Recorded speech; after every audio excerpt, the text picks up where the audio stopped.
Sinabi niya na dapat walang Pinoy na lalabas muna habang ganito yung kalagayan ng Pilipinas. Pero para sa akin, kulang Pinoy? Paano yung mga designer?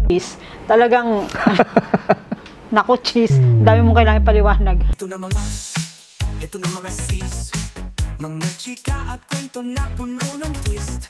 Sa mga showbiz, nag-uumapaw, may panibagong kwento araw-araw. Chismisan to the max, walang palya, bawat salita nakakaloka.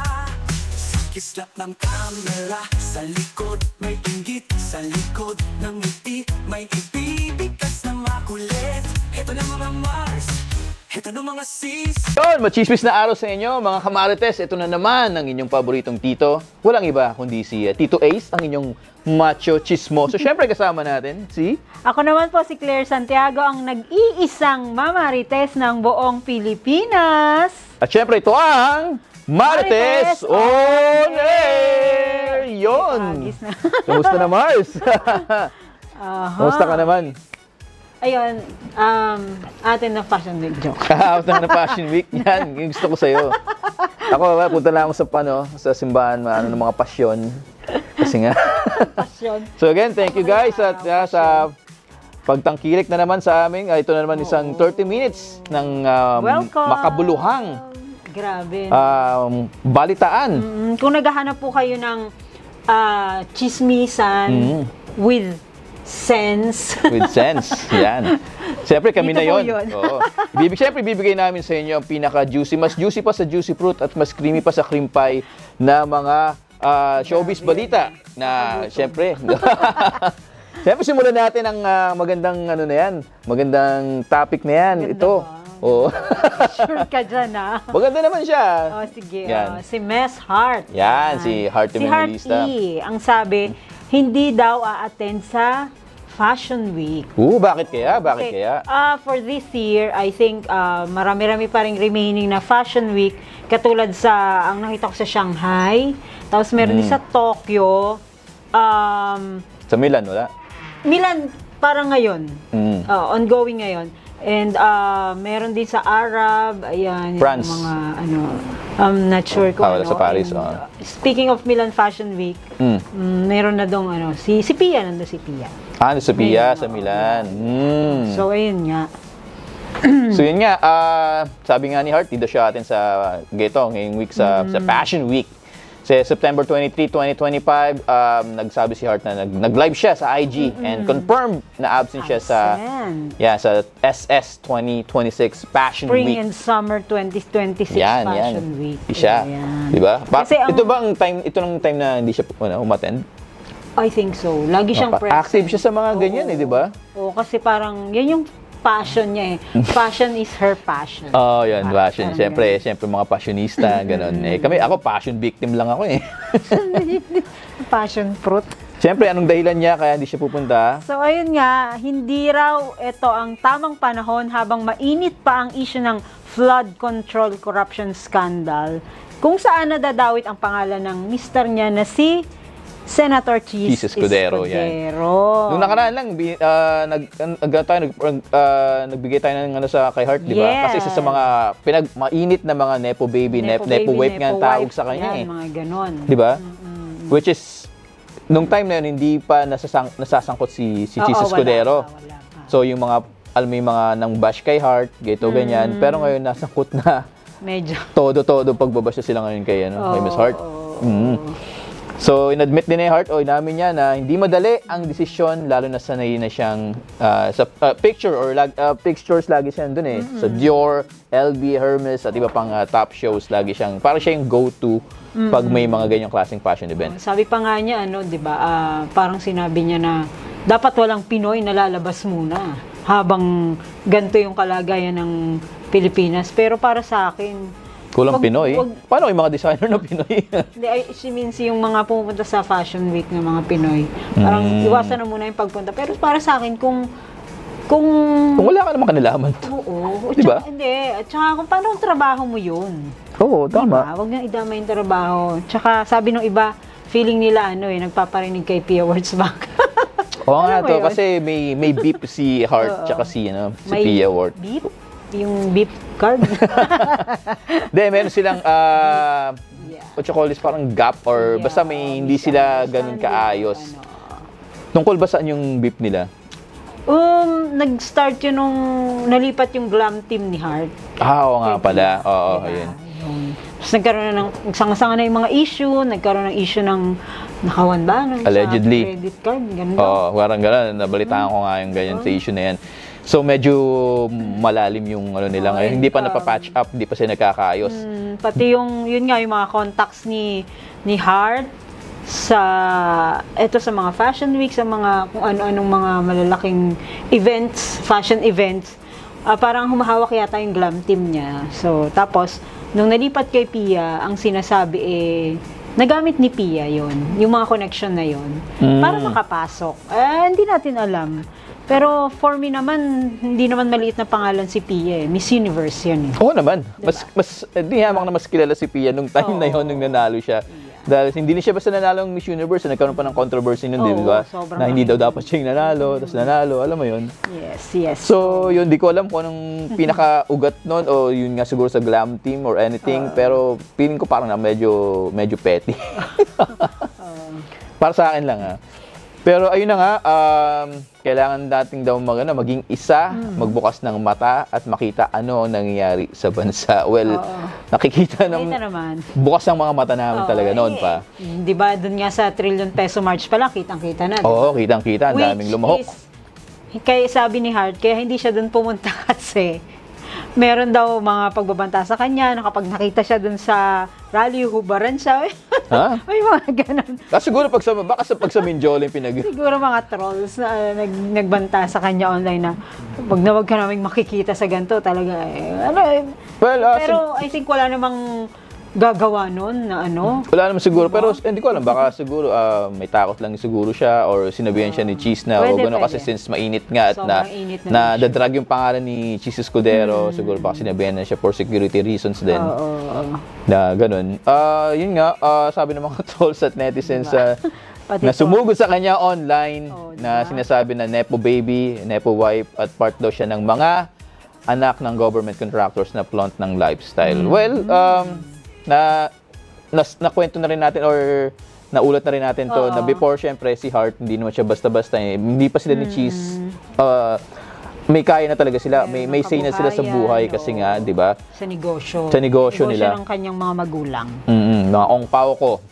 Yan. Yung regarding nga sa food. Kasi mayroon silang mga restaurant, chain of restaurant. And yun na nga, kaya di natin masisi kung si Hart ganito siya ngayon kasi nga noon pa talagang may kaya na talaga, mayaman na talaga sila noon pa. Na ipagpapatuloy niya lang ngayon since may work siya at may mga business din siya, di ba? Oo, meron din. Alam ko CEO din siya ng mga business niya. And yun lang. Yun. So, pero kung ikaw si Hart, anong sa tingin mo kung anong dapat niyang ginawa? Kung na-drag na yung asawa mo regarding dito sa siguro na lang. Magpo-post lang ako ng isang mensahe, siguro mga 3-liners na medyo mabigat yung message. Tapos, mananahimik na ako. Pagpapaubaya ko na lang lahat sa mga nag-iimbestiga, sa justice natin, sino man. So, yun na lang. So, yun lang. Kasi hindi rin kasi pwedeng magtahimik ka lang. Parang pagtahimik ka, isipin lang guilty ka. Magsalita ka kasi or hindi ka magsalita. Parehong may masasabi. So yun na lang gagawin mo. So magpo-post ka ng statement mo. Siguro ilang mga sentence yun? Mga 3 sentences. 3 sentences lang. Pero medyo mabigat na mga sasabihin mo. And then after nun, kung mag-reply man o hindi, mag-retweet man nila o mag-reply man sila, wala ka ng pakialam. Wala na akong pakialam. Tama. Parang ilagay doon yung mga inggitira lang kayo. Inggitira. Mga pangit, gano'n. Huwag naman. I kill you. Naalala ko tuloy yung yung nag-meme tuloy. Nag-meme na, yung meme. Anyway, okay yung gano'n, no? Ganun kasi na lang. nga, sabi nga nila, less talk, less mistake. Yun. Tama. Ganon. Well, I'm sure siguro may mga PR din si Hart eh. Meron yan. Meron yung posibleng wala na dapat siguro sinabi na lang na manahimik na lang siya. Mag-ano lang siya yung statement doon and then tama na, hayaan na lang niya yung mga tao kung ano yung pagkaka-interpret doon. 'Di ba? Kasi pag yung mga trolls eh, kahit anong gagawin mo talaga may masasabi. Although hindi naman lahat ng trolls, so iba talaga mga may say din. Oo. Kung ano mga nangyayari sa atin. Kasi, 'di ba, considering na isa si Hart sa mga, alam mo yung mga mahilig sa mga branded na pero wala siya sa top 10 ng nagbayad ng tax eh. So medyo questionable din, 'di ba? Yun nga ang sinasabi ng madaming netizens. Nagtataka sila, bakit? Ang dami-dami niyang, 'di ba? Ang dami-dami niyang mga endorsements.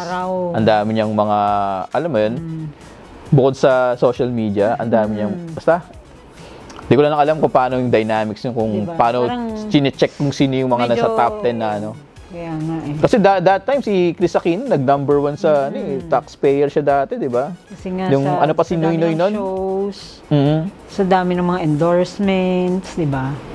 Ayun. Yeah. So, ang sabi niya, ang clapback niya is, do not come for my integrity when it comes to my work because God damn it. God damn it. I work so hard and I'm proud of what I have. Oo. Alam naman natin yun, na talagang masipag naman talaga siya. Parang araw-araw, parang hindi na nga nagpapahinga eh, di ba? Talagang hindi pwede na wala siyang ginagawa tulad nga ng sinabi niya. Hindi pwedeng wala siyang ginagawa sa isang araw. Lagi siya may ginagawa, lagi siya may pinapost. And dinagdag pa niya na lahat ng ginagawa niya documented at proper pero siya paraw ang nagiging political tool of entertainment. Well, hindi maaalis yan talaga. Ano mo gagawa? Celebrity ka eh. Sa microscope pa lagi eh. At saka politiko yung asawa niya. So, diba? dapat tanggap na niya yun eh. Tanggap na niya yun. Celebrity ka. Asawa mo politiko. Diba? Talaga, alam mo yun? Nasa akbaran po yung kahit saan kayo magpunta eh. Talagang ang buhay mo magulo. Magulo. Ganun. And sa live, emotional siyang nagkwento. Feeling daw niya may burning flame in her heart. Wow. Heart inside the heart. Okay. At marami siyang gustong sabihin. Pero madalas, binabaliktad ang narrative sa kanya. Kasi nga, medyo madaming butas, madaming question ang mga netizens pagdating sa integrity nilang mag-asawa. Kaya, meron ganyan na may mga narrative na mababaliktad talaga. Oo nga. Hindi natin masisi. Pero kung transparent kasi, 'di ba? So, malamang nasa iyo yung sympathy ng ng mga tao, 'di ba? And syempre hindi siya papayag na matawag na useless wife. Work is her lifeline at ayaw niyang tumambay lang sa bahay. Obvious naman na talagang parang gusto niya laging out and about. Laging visible lagi, no? Lalo sa ganitong mga Fashion Week, kailangan nang laging nandun eh. Kasi siya yung, alam mo pag may mga Fashion Week, magtataka, ba't wala si Hart? Parang icon. Kasi nasanay na yung mga tao na pag may mga ganyan. Pinoy icon sa mga fashion events. Ganun si Hart. Parang sila, Tessa Prieto, di ba? Pag may mga ganyan, lagi ang hinahanap. And Hart also vowed maghahain siya ng legal action laban sa mga nanira ng integrity niya. Wow, ayun talaga. Lang. Sino mga trolls? Mga trolls? So may ganun trolls. Depende siguro kung talagang talagang libelous talaga yung mga binibigay na yung talagang sinasabi na wala hindi man talaga yung mga ka-libel, yun talaga dapat talagang tutukan. Pero kung ibang i-criticize lang siya, alam mo yun, nasa public figure kayo, natural na i-criticize kayo. So, ayun nga, sabi niya sa mga trolls, for the paid trolls out there, your funds are gonna be running out soon. Wow. Ay, wow. Magkano kaya balak niyang ilaan dyan? Ayun, baka ma-question pa siya dyan. Kumuha ka na lang, Hart, ng sarili mong mga trolls para labanan yung mga di ba? Troll versus trolls. Troll versus trolls yun. Parang lang yan. Parang naglalaro ka ng Dungeons and Dragons, yan. Parang ganun. So yeah, moving forward, hindi tayo matapos-tapos sa flood control na issue na to talaga. Hanggat may ulan, hanggat may baha, may corruption. Medyo, hanggang ngayon, medyo 50-50 ako pagdating kay Hart. Pero kay Cheese, talagang, naku Cheese, dami mong kailangan paliwanag. Pero si Hart, since nasubaybayan ko nga, yung simula pagkabata niya, medyo binibigyan ko ng benefit of the doubt si Hart. Parang gano'n. Pero kay Cheese. Pero kay Cheese ayaw mo talaga, wala. Wala talaga. Talagang ayaw mo ng... May dapat siyang... Pag kumakain ka ba ng tinapay, wala ng cheese? Favorite ko ang cheese. Favorite mo ng cheese? Nako, yan talaga. Oo, sorry. May cheese na may butas, cheese na may kagat ng daga. Amag. May amag. Uy, masarap yun, di ba? Ano yung cheese na yun, yung may amag? Tikoy yata yung sinasabi mo. Tikoy, di. Meron tikoy cheese masarap pag may amag. Blue cheese. Blue may cheese. amag. Ay, mabaho yun, di ba? Mabaho pero sobrang sarap. Diba?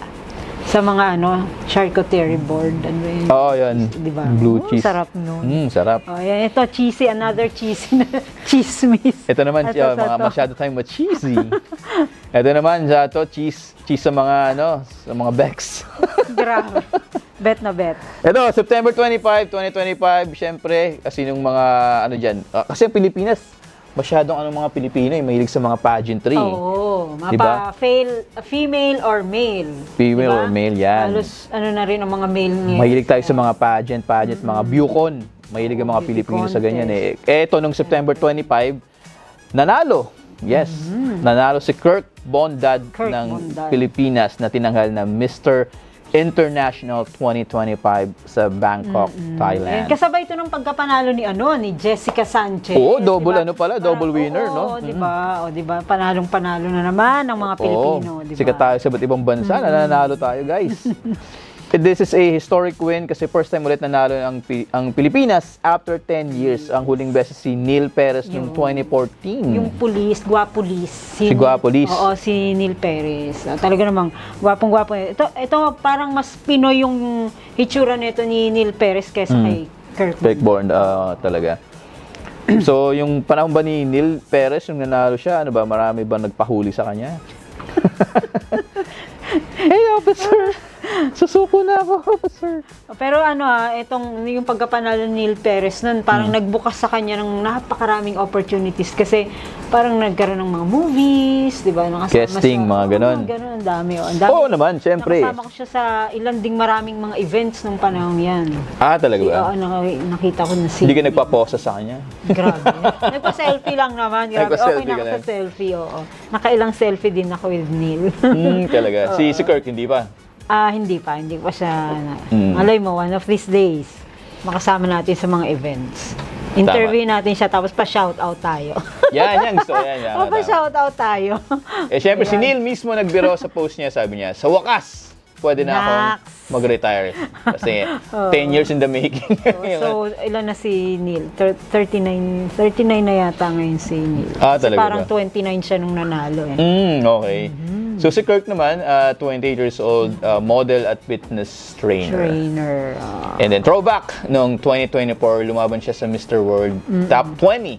And naging top 20 siya. Placement niya. So nasa top 20 lang siya. Oo. Hindi siya galing no, parang si Jessica Sanchez no. Pero ito naman, second time around nakuha na yan. So, yun lang talagang dapat gawin, no? Pag may sumasali ka sa mga competition or sa mga interviews or anything, mag-fail ka man, huwag yung mag-hinder na hindi mo na ipagpatuloy. Kailangan mag-strive ka na, susunod, itry mo. Kasi si Pia Wurtzbach, ganun din ginawa, di ba? Bago siya naging Miss Universe, ilang beses sumali. 3 beses yata to si Pia, di ba? Talagang, mo lang pag di ka nanalo, di ka pinalad, huwag kang sumuko agad. Kailangan... Kung yun talaga yung passion mo, bakit mo titigilan, di ba? Tsaka, di ba, parang yun yung magiging drive mo eh. Kasi, alam mo yun, parang mag-strive ka pa na, dito ako nagkamali, so dito ako pagbubutihin. Tama. And then, ma-overcome ko yun. Ako na yung next na magiging Kaya yung mga politiko, yung mga corrupt, pag nahuli sila sa ganito, hindi na ako gagawa ng parang para mahuli. Mag-move sa ganito, sa iba naman, ganito, ganyan. Kaya nung iba, nahuli na sa plunder, tapos ngayon mahuli ulit sa plunder. Ano ba? Kawawa. Hindi pala kawawa. Deserve. So, ganun. Yan, amazing stories yung mga ganun. May fun fact tayo. Ito si Kirk, siya ang younger brother ni Clint Bondad na ex-boyfriend ni Miss Universe 2018 Catriona Gray. And na-link din siya kay Miss Universe 2015, Pia Wurtzbach. Wow, puro Miss Universe. Galing nito ni Clint. Talagang mga... Pero, gwapo naman kasi. So, si Pia and then si Catriona. Hindi ko alam kung sino nauna. Ay, hindi. Pero si Pia. Si Pia, si Catriona, naging girlfriend niya. Naging girlfriend niya. Tapos napunta kay Sam Milby. Di ba? Parang nagkaroon pa ng issue yun. Nagkaroon siya ng mga cryptic na message nun. Naalala mo yun? Ito pa, kung natatandaan mo rin, yung dating may-ari ng Miss Universe organization na Si Donald Trump. Hindi yun. Ah, sino ba? Masyado na luma yun. Sige. Si Kun An, yung Thai na transgender, na-link din siya kay Clint Bondan. So, mahilig talaga sa ano? Universe. Yun, lahat universe, ng connected sa universe, parang Talagang target ito ni Clint, no? target ni Clint. Kasi ano po, si Miss Margie Moran tsaka si Gloria Diaz. Mag-ingat po kayo kay Clint Bondan. Grabe. Wala na pinag-iingat. Grabe. Hindi, joke lang. Hindi. Grabe, no? Kirk tsaka si Clint, sa mga bondat. Ako, bondat lang ako eh. Wala akong abs eh. Bondat. Kaya nga eh. So, yung mga kasama niya na winners din, sa winner's circle to, kasama nga nalo ni Kirk. First runner-up, taga Lebanon. Diyos ko, paano basahin? Sorry kung mispronounce or mali pronunciation namin. Sadedin. Henin. Second runner-up, taga South Korea. Si Sun Banyo. Song Ho Choi. Sun Banyo. Di ba Song pag ganyan? Song Ho Choi. Song Ho. And third runner-up, taga Nigeria na si Bethel Mbamara. Hirap. Ikaw na sa next. Pangalan. Fourth runner-up, Costa Rica, Roberto Mena. Ay, andali. Roberto Mena. Fifth runner-up, sa Thailand, Kanapol Trisongkiat. Mali. Ang pronunciation, Kanapol Trisongkiat. Special awards, guys, sa Brazil, Mr. Congeniality. Ito yung most friendly, no? Most friendly, mga taga-Brazil. Thailand, Best in National Costume, at si Vietnam, Mr. Photogenic. And out of 42 candidates, kabilang ang Pinas sa top 20, kasama ang Brazil, Canada, France, Mexico, Vietnam, tsaka yung... Cote d'Ivoire. Dominican Republic, Egypt, India, Indonesia, Japan, Myanmar, Spain, at Sri Lanka. Speaking dito sa Mr. International 2025. Isa sa mga host ang ating kababayan na si Atisa Manalo, ang representative natin nga pala, sa darating na Miss Universe 2025 nagaganapin din dito sa Thailand. Yan. So Atisa, ang aking kababayan from Quezon. Kababayan mo pa? Yes, from Candelaria siya. Pero ito sa guys, pag ginawa natin kay Jessica Sanchez nanalo siya, di ba? Eventually. So, ito rin.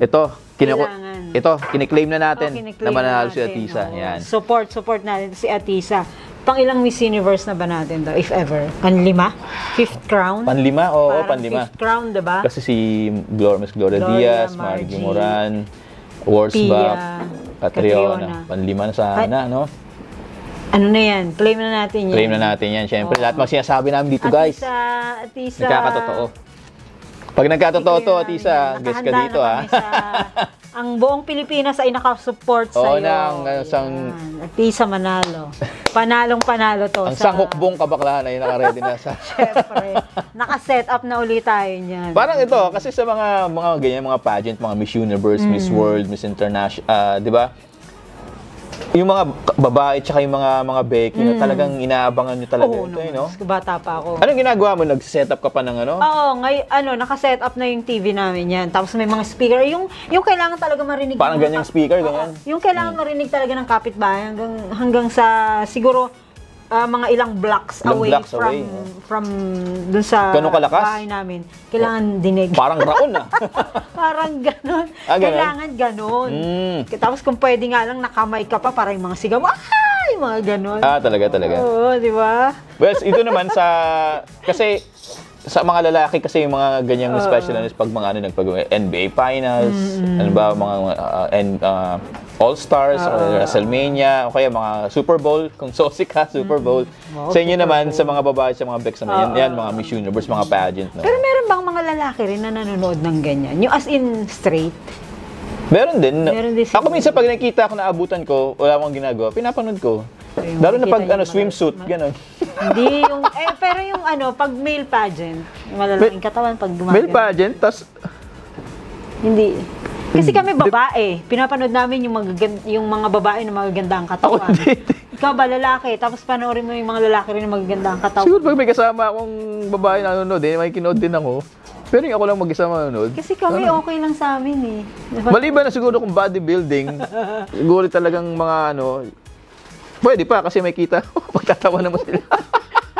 Pagtatawa mo. Walang Hindi ko alam. Mga lalaki. Speaking of me, mga ganyang pageant, talagang, ako talagang mula umpisa, papanoodin ko. Feeling ko parang hindi. Siguro, alamin ko kasi siguro yung mga highlights lang, pero sa akin, ako lang to. Hindi ko lang alam ibang lalaki. Kasi ako nagpupuya talaga ako sa mga ganyan. Naalala ko ninyong kay 2024 na Miss Philippines Universe, Miss Universe Philippines, na inabot na ng kung ano oras. Ay talagang hindi ako natulog nun. Grabe, kahit antok na ako. Tutok lang talaga ako. Naalala ko dati nung bata pa ako yung Miss Universe. Yung ginanap dito sa Pilipinas, si Charlene Gonzalez. Pero dami kasi sinabi kami na teacher namin. Nung elementary, panoodin nyo yan. Kasi may mga exam natin yan. Alam mo yun? So, pero bata ako, pinanood namin, tinapos hanggang sa tinapos. Hanggang sa tinanong yung, ano yung mga question dito? Alam mo yun, yung sa high tide, low tide, gano'n yun. How many islands in the Philippines? Tapos nanalo si Shusmita Sen. Naalala mo si Shusmita Sen? Indian, Indian siya. Bumisita ng karaan dati yun dito sa Pilipinas. Yung interview siya ni Jessica So. At saka yung mga bata pinanganak ng time na yun, pinangalan sa kanya, di ba? Oo nga, meron. So, ayun. Ito naman, isa pa na mapapawaw na din tayo. Talaga ba? Wow! Oh my God! Wow! Kasi naman sa sobrang generous na itong batang to, si Donnie Pangilinan. Yan si Donnie, oo. Donnie Pangilinan na anak ni Marcel Laksa and Anthony Pangilinan. Na kapatid ni Sen Kiko. Hindi, tito niya yun. Kapatid ni Sen Kiko, si Anthony Pangilinan. At saka yung asawa ni Gary B, si Angeli, tita naman ni Donnie. Yun. So, ayun nga, September 24 episode, naglaro ang 20 kariton vendors sa segment na Laro Pick sa It's Showtime. At isa sa mga contestants, si Rosie. Hindi ito yung kasama ni Bruno Mars, Si Rosie, 67 years old. Nagbebenta siya ng tubig, soft drink, sigarilyo. Sa kariton na rin natutulog kasama ang anak matapos mapalayas sa inupa. Napanood ko yung part na yan. Although hindi ko na natapos hanggang dun sa jackpot. Ito yung si Aling Rosie, napanood ko na. Sinabi pa nga niya na yung puhunan yata dun sa tubig, yung binibenta niyang tubig, parang pulis ang nagbigay sa kanya. May mabait na pulis. Ano ba? Parang mineral water? Yun. Binigyan siya ng puhunan para makapagsimula uli siya. Ang bait ng pulis na yun, So, ayun. Meron naman tayong mababait pa. Bigay yung pulis na yun, yung sumali dati ng Mr. Intern. Yung gwapulis. Hindi.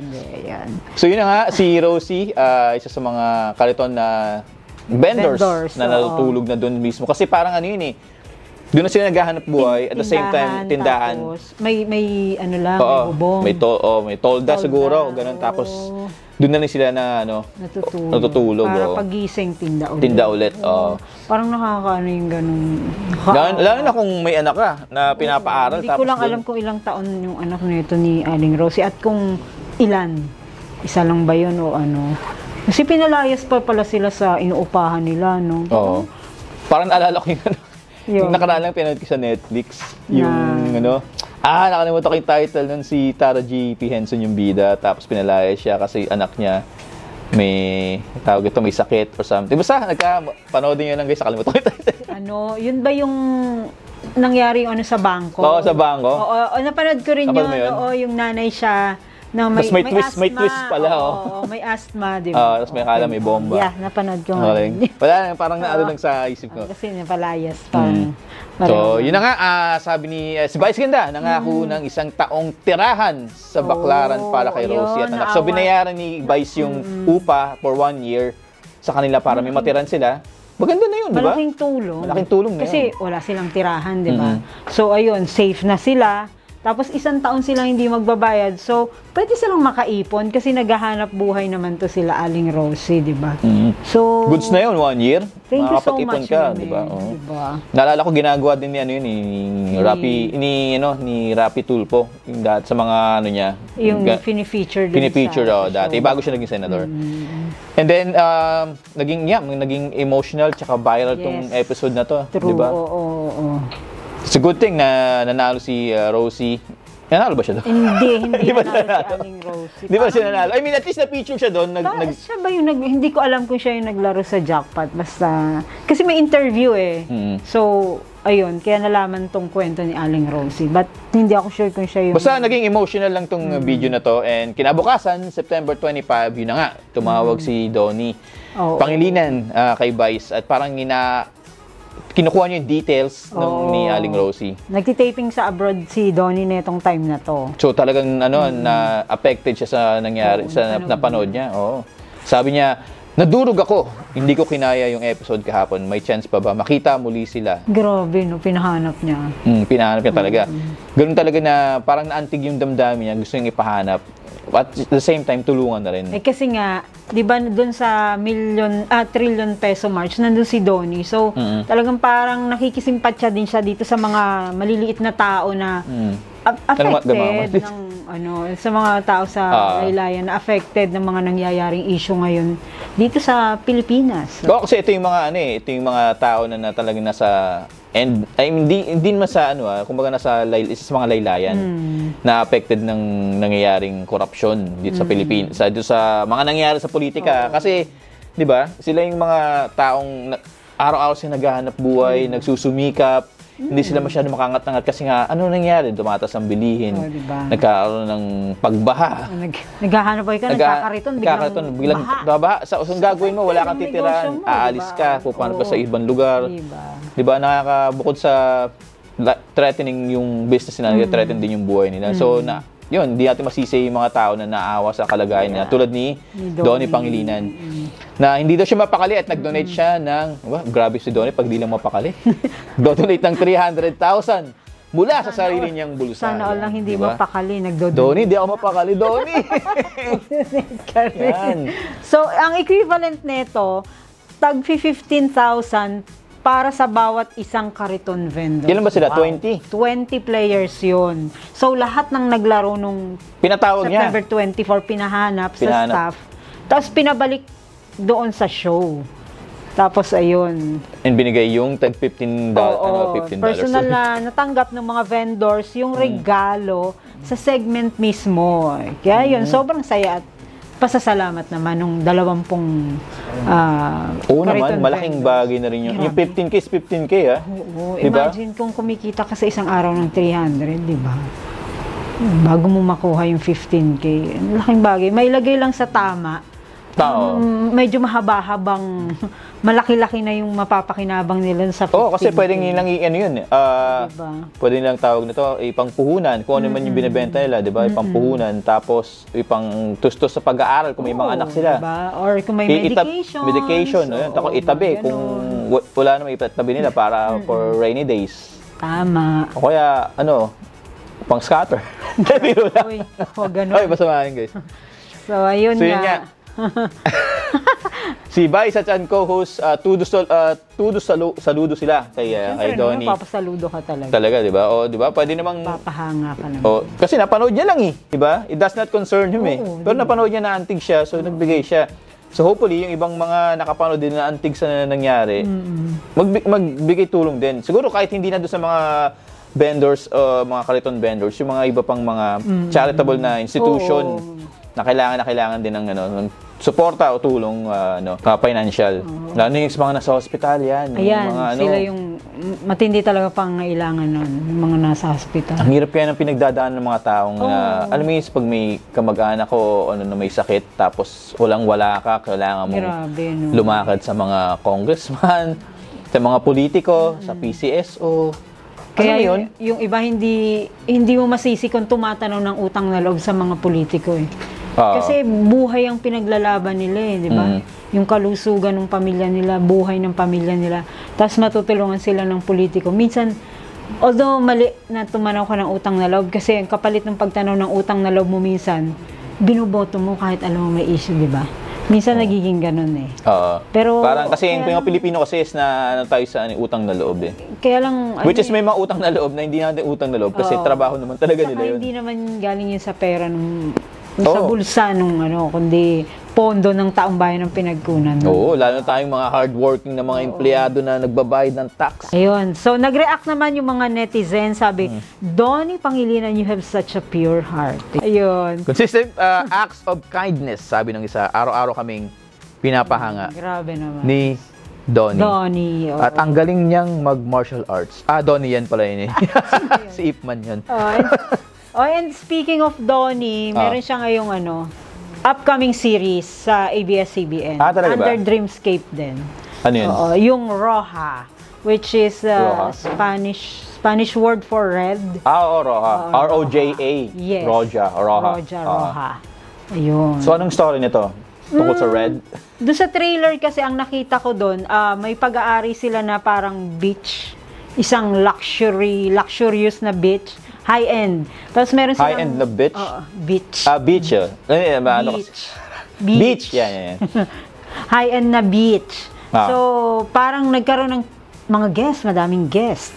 Doon sa, sa property na yon. Okay, tapos? Tapos, parang naano siya ng mga pirates. Parang ganon. May nakapasok na mga... Pirata? Ewan ko kung pirata. Si Jack Sparrow ba yan? Kasi mga sila. May Okay. mask. Yun, ganon. So, hindi naman porke... So, parang basically parang na-hijack? Oo, na-hijack, tapos na-hostage, yung mga Tapos doon na magkakaroon ng kwento. And hindi ko alam kung ano yung takbo ng kwento. Kasi nga, super short pa lang ng trailer na pinakita. Pero ang ganda ng location shoot nila, I think Misibis Bay. Yung yung La Playa Roja. Which is the... La Playa kasi as Spanish yung sabihin nun, beach. Yan. So, Red Beach, parang ganon. So, yan. Basta dyan sila sa Bicol nagsushoot ngayon. Talaga? Parang ganda ng primes nun, ha? Pero parang alam mo yung nangyari sa Abu Sayyaf, yung Palawan, yung kinidnap yung mga yung resort, tapos pumunta yung mga Abu Sayyaf, tapos kinuha sila kalimutan ko tayo pangalan ng dalawang ano ba yan? mag-asawa. Nangyari? Totoong nangyari sa Palawan. Yun na nga, yun ang kagandahan nun, is abangan natin kung ano man natin yung to. maganda yung Supportado premise si niya. Donnie para mas malaki pang 300K. 300K, Diba? Yun. So yun na nga guys, thank you sa pagtunga nga loob ng 30 minutes sa amin at Tapos na naman. natapos na naman ang araw. Medyo bitin, kaya lang wala na tayong oras. Gusto namin magbigay ng nagdagdag pa, kaya lang. Masarap magkwentuhan to. Na nga ako sa pilo. Slumber party kami mamaya. So please like this video and click the notification bell sa YouTube po namin para always updated kayo sa baon naming latest chika. And syempre, follow us na rin sa aming mga social media like Facebook, Twitter or X, Instagram, TikTok. Syempre, type nyo lang, Diskurso on Air. Yes. Yan, pare-pareho lang naman yan. And yan, pwede nyo rin kami bisitahin sa aming website, diskurso.ph. Yan, diskurso.ph. Ito ang inyong paboritong tito. Walang iba kundi si Tito Ace. Ang inyong tito macho chismoso. Siyempre kasama ko si... Ako naman po si Claire Santiago, ang nag-iisang Mamarites ng Pilipinas! Siyempre, ito ang... Marites on Air! Woohoo! Ito na mga sis, mga chika at kwento na puno ng twist. Sa mga showbiz, nag-uumapaw, may panibagong kwento araw-araw. Chismisan to the max, walang palya, bawat salita nakakaloka. Sa kislap ng camera, sa likod may inggit, sa likod ng ngiti may ibibigkas na makulit. Ito na mga Mars, ito na mga sis.